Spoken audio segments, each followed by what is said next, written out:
చూసింది, పదరా వెళ్ళిపోదాం, పదా. హే, ఎవరక్కడ? హే,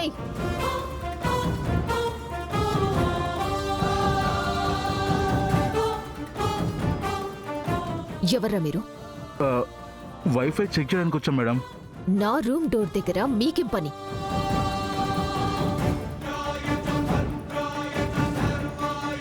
చెప్పరా. నిషి వాయిస్ లో ఉంది.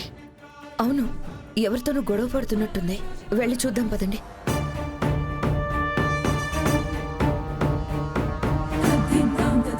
అది చూపెట్రా.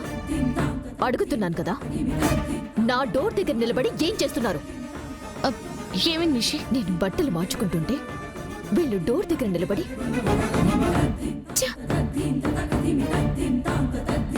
రేయ్, మీకు అక్కడేం పని రా? ఎందుకు వెళ్ళారా డోర్ దగ్గరికి? సార్ సార్ సార్ సార్ మేము వైఫై వైర్ చెక్ చేయడానికి వెళ్తున్నాం అంతే. మేడం మమ్మల్ని ఆ టైంకి అక్కడ చూసి తప్పుగా అర్థం చేసుకున్నారు అంతే.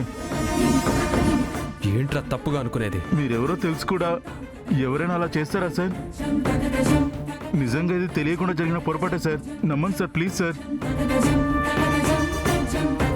ఆడపిల్లల ముందు పిచ్చి పిచ్చి వేషాలు వేస్తే ఊరుకునే ప్రసక్తి తెలీదు. ఇది కావాలని చేసింది కాదు, పొరపాటు అని నమ్ముతున్నాం కాబట్టి ఇప్పుడు మిమ్మల్ని వదిలేస్తున్నాం.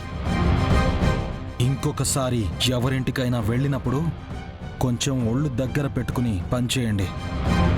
వెళ్ళి వైఫై రిపేర్ చేసి వెళ్ళిపోండి. వెళ్ళండి. ఓకే సార్, రేయ్ పద.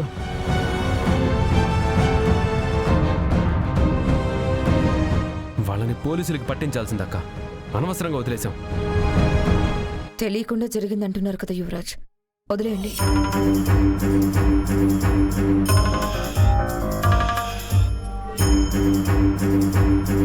నిషి, నువ్వు లోపలికెళ్ళు. నిషి,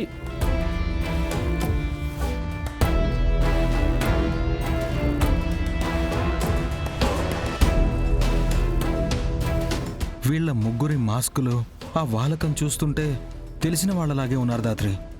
అవును కేదార్, ఇంట్లోకి ఇక ముందు బయట వాళ్ళని రానివ్వకూడదు.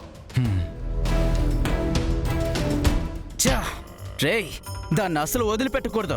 నన్ను కొట్టిందాన్ని వదిలిపెట్టను. వదిలిపెట్టదు బావా, కానీ ఇప్పుడు కాదు. ఈ ఇంట్లో జేడీకేడీలు ఉన్నారు. అవును మామ, వాళ్ళు ఎంత అండర్ కవర్ కాప్స్ అయినా ఫ్యామిలీ జోలికి వస్తే వదిలిపెట్టరు. అయితే వాళ్ళిద్దరూ లేని టైం చూసుకొని అటాక్ చేయొచ్చు కదా. చెయ్యొచ్చు. అప్పుడు దాని పొగరంతా అణిగిపోయేలా గట్టిగా రివెంజ్ ప్లాన్ చేద్దాం. ఆ సుమా కంటే 10 రెట్లు ఎక్కువ టార్చర్ చేద్దాం బావా. అవును, దానికంటే దీన్ని హింసించి చంపాలి.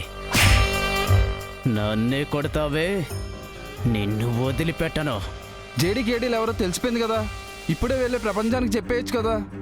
అలా చేస్తే వాళ్ళకి నష్టం జరుగుతుంది, కానీ మనకి లాభం జరగదు. మరి ఇప్పుడు ఆ ఫొటోస్తో ఏం చేస్తావు? ముందు ఇద్దరి ఫొటోస్తో